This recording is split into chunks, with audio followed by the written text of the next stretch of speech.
On the 24th of April 2010, the fourth episode of Doctor Who Series 5 aired. It was called The Time of Angels, and was the first of an epic two-parter featuring one of Doctor Who's best villains, the Weeping Angels.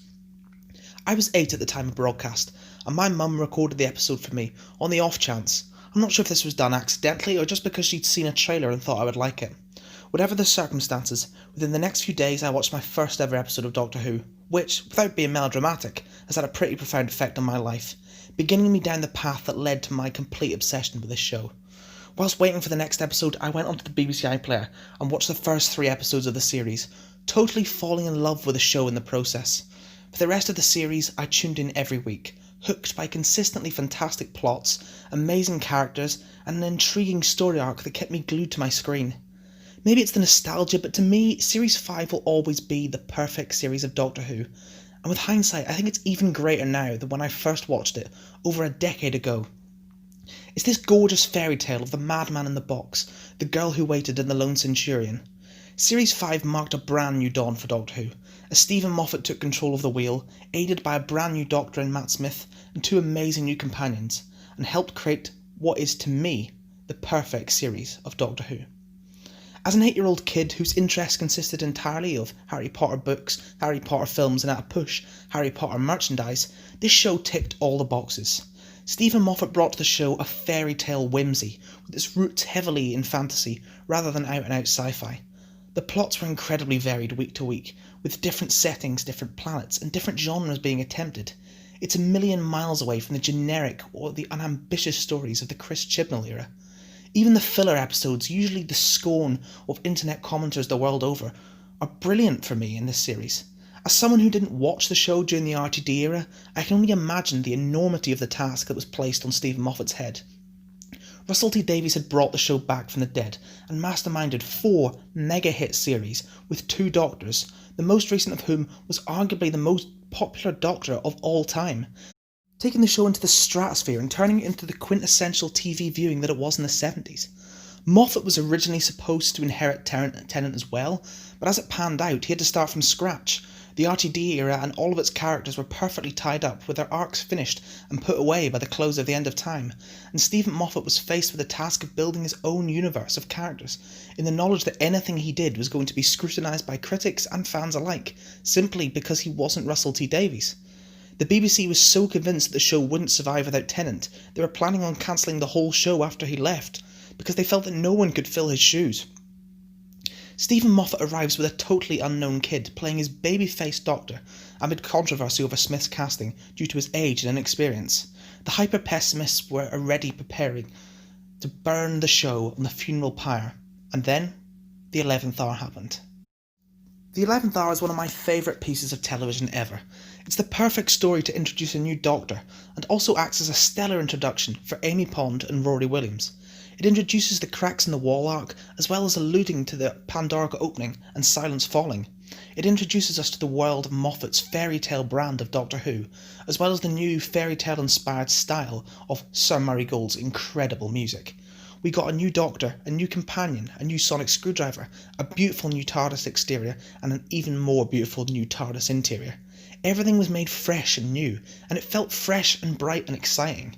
It was a perfect jumping on point for new fans like myself, and it didn't need to take a total blank slate approach like Series 11.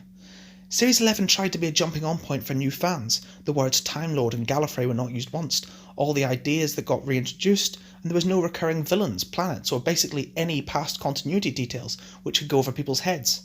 There was no story arc so people could join whenever they wished. For me, this was a mistake because you don't need a total blank slate to appeal to new viewers. Series 5 included Daleks, Weeping Angels, Silurians for the first time since the 80s, and a finale where the entire villain gallery shows up, as well as retaining River Song from the RTD era. I was never confused or alienated by these things. Your show can feel connected to its history, whilst also being able to attract new fans at the same time, and that's one of the best things about Series 5. It appeals to new viewers and the old viewers alike. Unlike Series 11, which made a lot of long-time viewers feel alienated, Series 5 is respectful and in touch with the show's history, whilst also feeling fresh and new at the same time. And this is perfectly natural. Doctor Who as a show is all about change, and that it just changes so much over time. It needs to be able to always appeal to new viewers, and its long-term viewers in equal measure.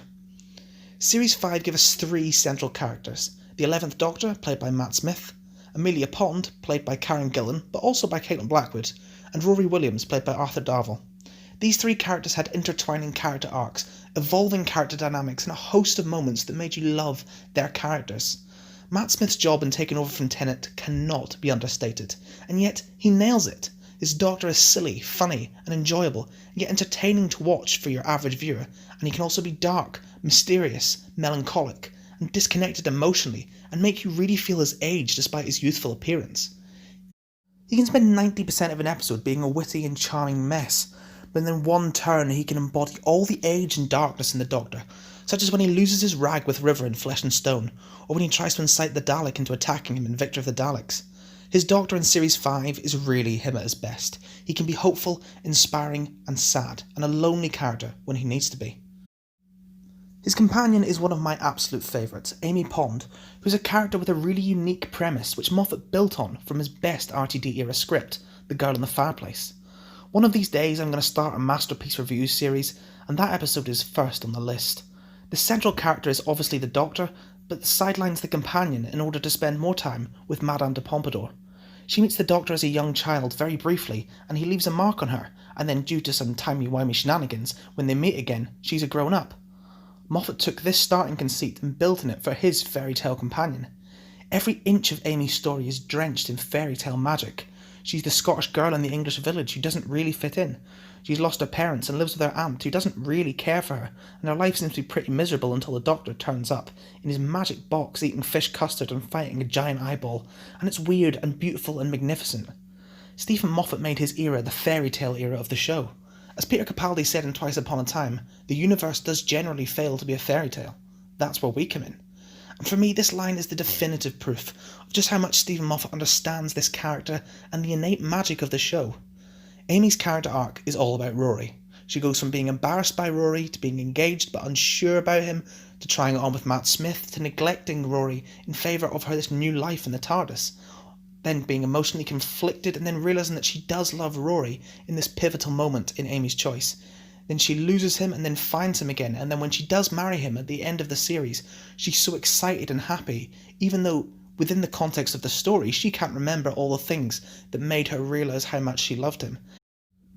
This is a unique arc, which is so different to the total car crash of Rose and Mickey, and is so endearing as a result, as well as factoring into the fairy tale mood of the Moffat era.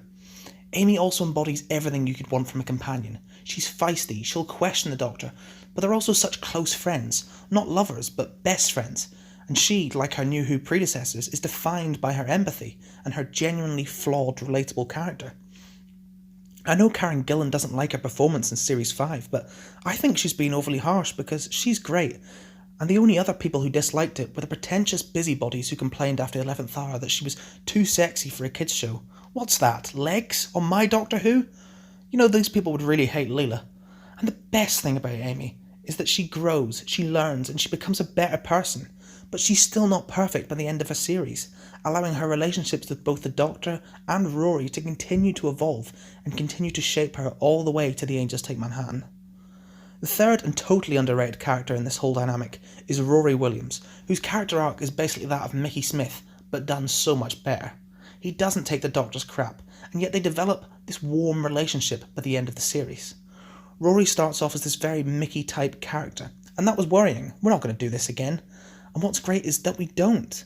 The episode Amy's Choice is an important one for everyone, but it's the realisation for Rory that Amy actually does love him and does care about him that allows him to feel totally settled in this TARDIS team, promptly for him to get killed off in the following story.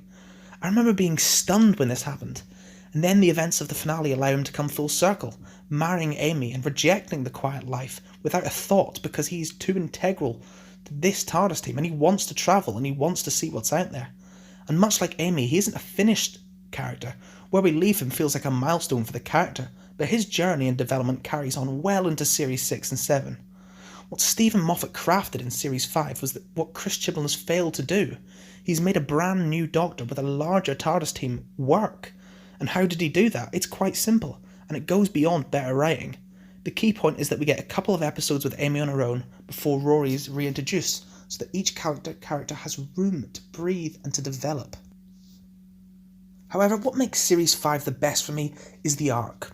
With the exception of the aforementioned Series 11, every Doctor Who series has an overarching story arc. Bad Wolf, Torchwood, Harold Saxon, the multiple threads of Series 4, the death of the Doctor, the Impossible Planet, Missy in Heaven, the Hybrid, Missy's Morality, and the Timeless Child. For me, an arc doesn't make or break a series, other than the Timeless Child, because that was tied into 60% of the series episodes. But in general, it's just a way of keeping the audience's attention whilst teasing the finale and giving us all questions to think about. Russell T Davies loved the repeated word trope, but I love how Stephen Moffat enhanced this in the Cracks in Time arc. Rather than a repeated word building to a mystery that will be paid off in the finale, instead we get different pieces of the puzzle and little tidbits of information that help us try to piece things together for ourselves. We first hear about the cracks in the 11th hour, and it could just be a plot point for that episode, but then you get that scene at the end where it's made pretty clear Matt Smith is taking Amy with him to scan her in regards to the crack.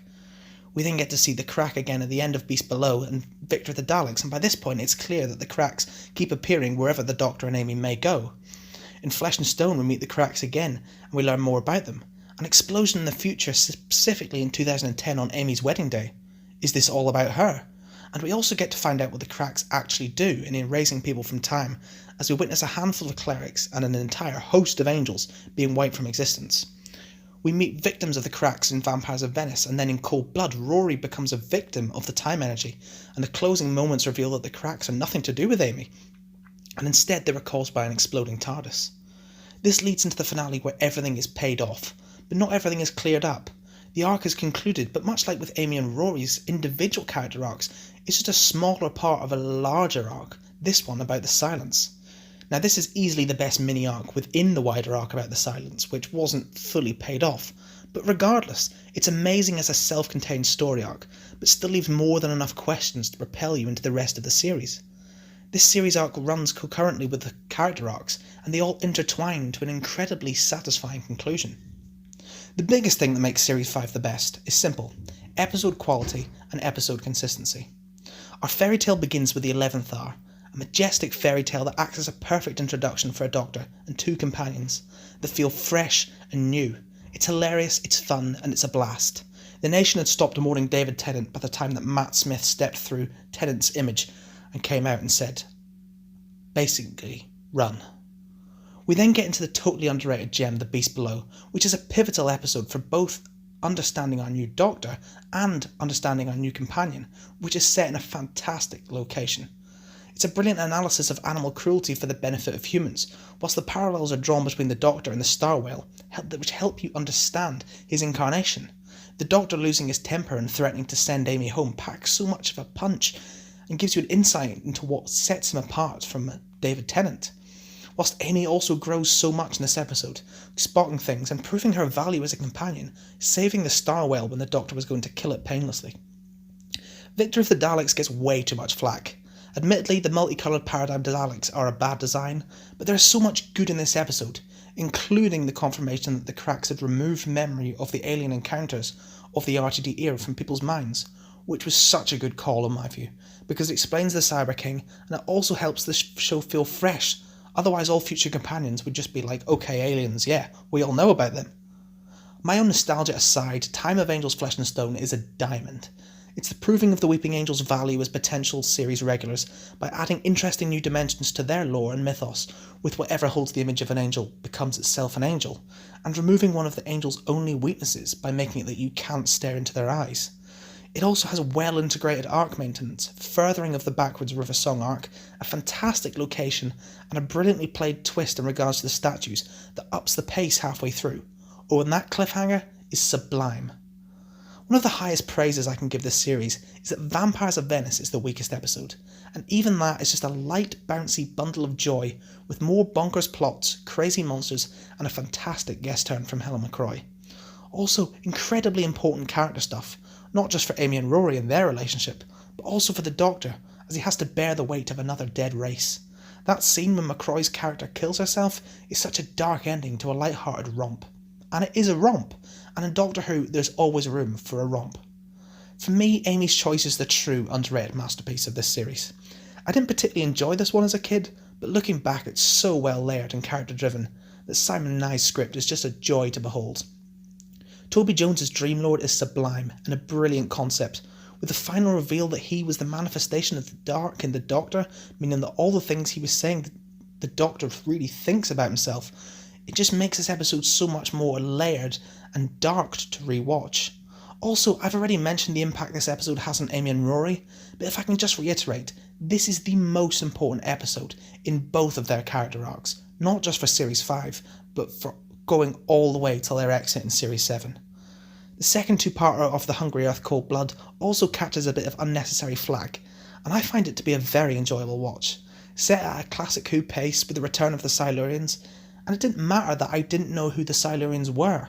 You don't have to have knowledge of previous lore to enjoy something. Good stories will be engaging regardless. And this political take on xenophobia is an engaging story with well-fleshed out side characters that actually have character. When did Chris Chibnall forget how to write such well-rounded, three-dimensional characters? Even the companions in Chibnall's era, who we have had for 21 episodes at this point, don't feel as well fleshed out as, say, Nazreen, for example.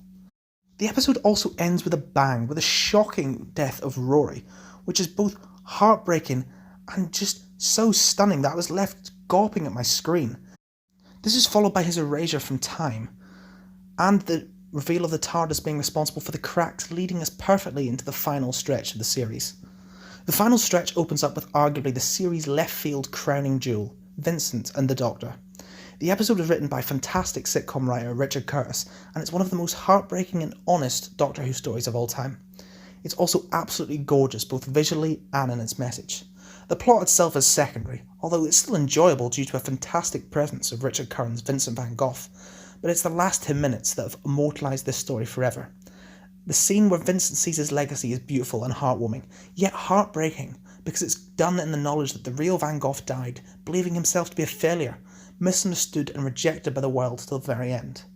Richard Curran captures every emotion during Bill Nye's fantastic monologue, from shock to pride to heartbreak, and this feeling of being so overcome with happiness that you just can't process it. But the episode makes the brilliant choice not to end there. Unlike Spyfall Part 2, where we meet Noor and Yak Khan, and they elected not to even mention how her story ends, never mind deal with it, because they were too focused on Gallifreyan shenanigans. This story shows how emotional historical figures should be done. Rather than brushed aside like Khan's death in a Nazi prison camp was, Van Gogh's suicide is given its weight, and it's given its weight because he still killed himself, even after the future he had been shown. Van Gogh's life was a story of pain overriding the joy, until the joy of life did not exist, and nothing could stop it. As he says in the episode, "I know how this will end, and it will not end well." By making Vincent so likeable, his suicide is heartbreaking, and Amy believes that they didn't even make a difference. The good things and bad things speech is the entire point of this episode. Even if someone loses their fight with depression, it doesn't make the happiness you create for that person worthless, or the kind deeds you did for them without value. Every life is a pile of good things and bad things, and we definitely added to his pile of good things. This is the only Who episode that I have ever cried at, and there is a good reason. It's beautiful, and it's haunting, and it's heartbreaking. After the much darker episode in Vincent and the Doctor, following on from Rory's death in Cold Blood, something like The Lodger is the blast of fun this series needed. It's the sort of outlandish fun that Doctor Who has just forgotten how to have in the last two series. It's an absolute ineffectual blast, with warm characters, hilarious moments abound, and an overall tone that suggests that it's not taking itself too seriously. Doctor Who is allowed to be silly and fun, and The Lodger runs with that, reimagining the show as a home life sitcom, even casting James Corden as a support actor, who, by the way, has a magnificent on-screen rapport with Matt Smith. The final moments of this episode, with the final shot of the crack opening and its light engulfing the screen, as well as Amy finding her engagement ring, set us up perfectly for the finale. The Pandorica opens in the Big Bang is an absolute ball of a two-parter, which is almost like two different stories, the first of which ends with the Doctor losing, and the second goes into a totally different setting and finalises the fairy tale of the series. The Pandorica opens is the culmination of Series 5. In a frantic and fantastic cold open, we meet Van Gogh again, as well as Churchill, Bracewell, Liz 10 and River Song. The actual plot is insane, and yet it's a total red herring. All of the Doctor's villains turn up to view the Pandorica, and we are all left to ponder what's inside. I've talked a lot about the magical fairy tale vibe of this series. This is the peak of these ideas, an impenetrable box which is buried under Stonehenge and was built to imprison the most feared being in all the cosmos. It feels like Greek mythology meets C.S. Lewis. The Doctor gives an outstanding speech while we meet Rory again now as the lone Centurion. It is revealed that the TARDIS is exploding and threatening all life in the universe, and the Doctor's enemies have all teamed up to imprison him in the Pandorica, trapping him in the Pandorica as the TARDIS explodes with the Doctor stuck with no way out. Amy is killed by Rory, the Doctor is trapped in the Pandorica, and River is trapped inside the TARDIS as it explodes, and then we zoom out as the entire universe ceases to exist and the music cuts out, replaced by an eerie silence before the episode ends, and you have to wait a week for the cliffhanger to resolve.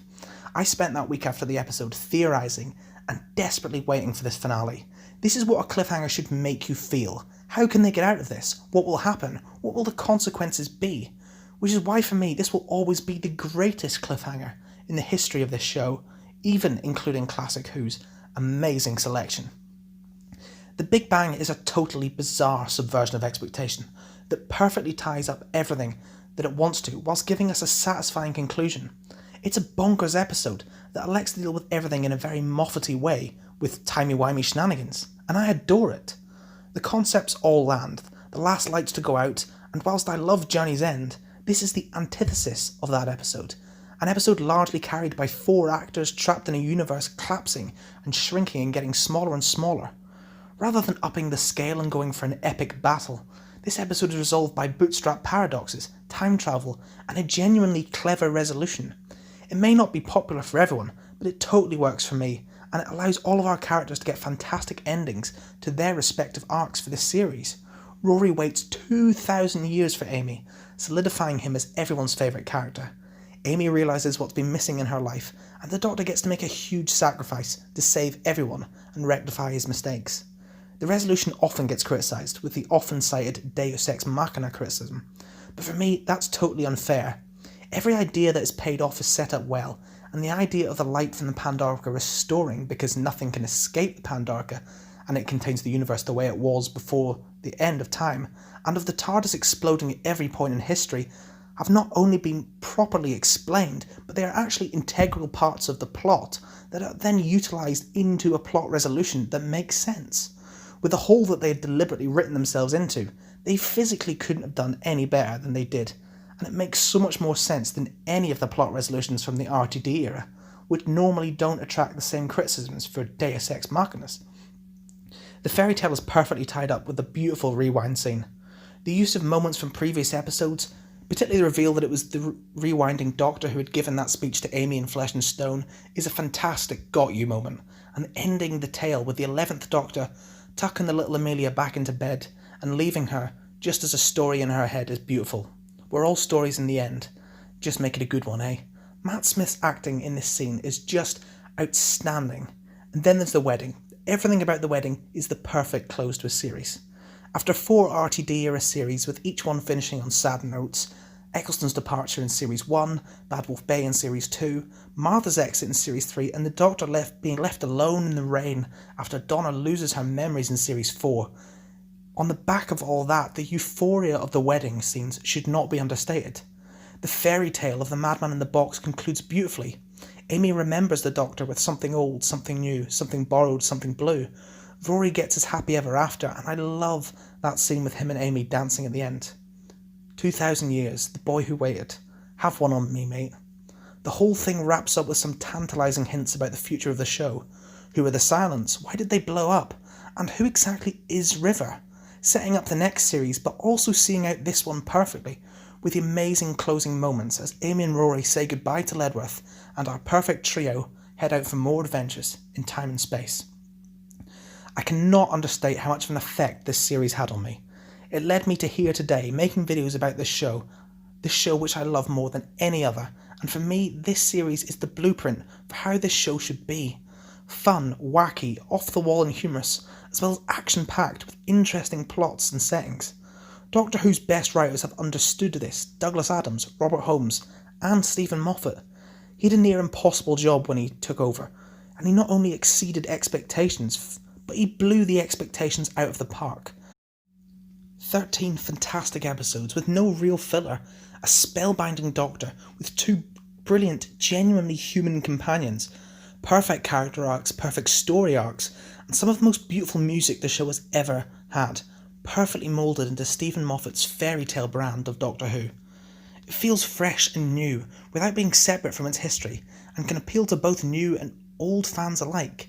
For me, this is how Doctor Who should be.